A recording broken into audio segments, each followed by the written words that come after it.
For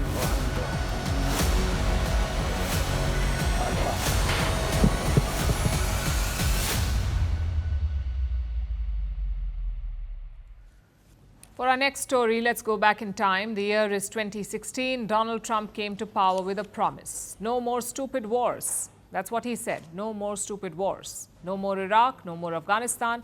Trump told voters that America was fighting wars in faraway lands it did not understand. And he would stop that. He would bring troops back home. And to Americans, that message resonated, which is why they voted for him not once but twice.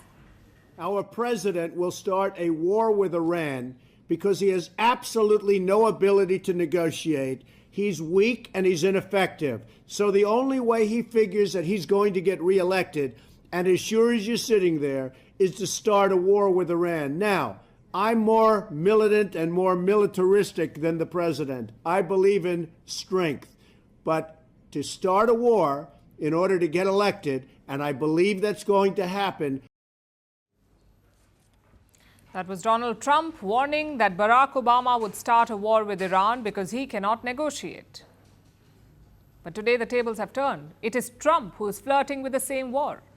Yesterday, the US president went on a social media blitz. It was post after post on Truth Social. The first one claimed US control over Iranian skies. The second one was even more grave.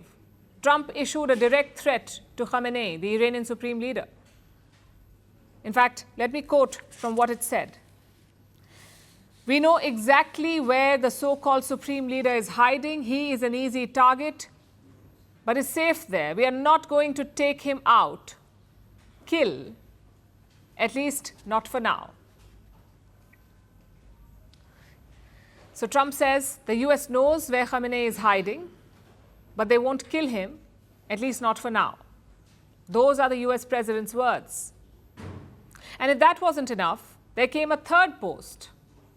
This one had only two words: unconditional surrender.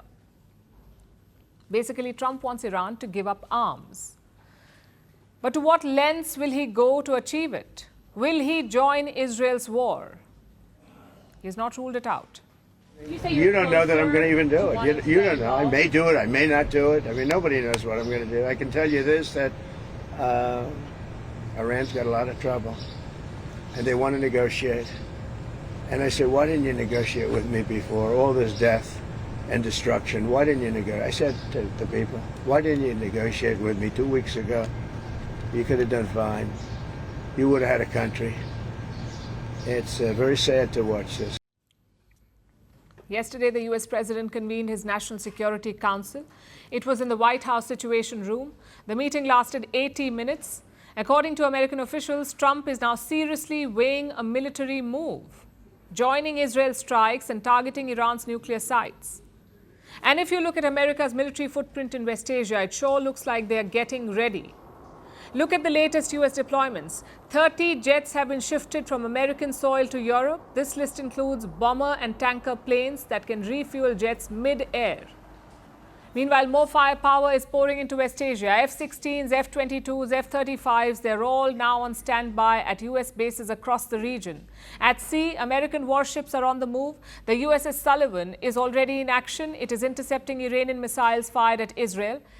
It's been joined this week by the USS Thomas Hudner. The USS Carl Vinson is patrolling the Arabian Sea. Then we have the USS Nimitz. This is one of America's most powerful carriers. It is sailing from the Indo-Pacific towards West Asia. Plus, there is significant troop presence. The US already has a massive footprint here. 40,000 to 50,000 troops are present in West Asia. They're stationed across 19 military sites. Is there any concern about US troops or assets in the region at all today? Great people, they know how to protect themselves. And when you say better, what's we'll come down so hard if they do anything to our people. We'll come down so hard that the gloves are off so beautifully. Now, I think they know not to touch our troops. So that's a lot of firepower. But will Trump be tempted to use it? Here's the uncomfortable truth. Donald Trump loves to win, and right now he has that opportunity. There's the infrastructure. All it needs is one strike. So officials say Trump is tempted. Not because he believes in dismantling Iran's regime, but because he wants the photo op. He may not want this war, but he very much wants the victory. And maybe that's the play. So far, Trump has not struck Iran. He has not given the green light for an invasion. Yet, he has moved enough military hardware to build pressure on Tehran. So the plan could be this: to let Israel weaken Iran, offer to mediate once the dust settles, take credit for peace and power, and then call it the art of the deal.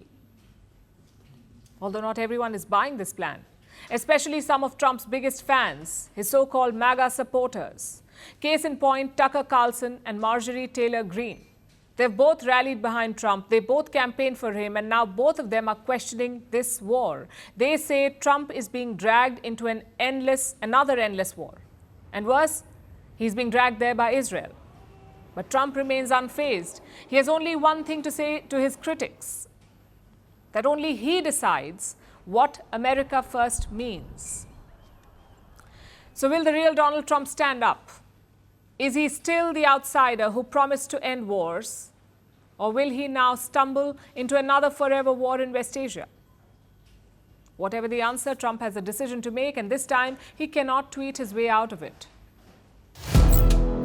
Firstpost now available in 9 languages on YouTube.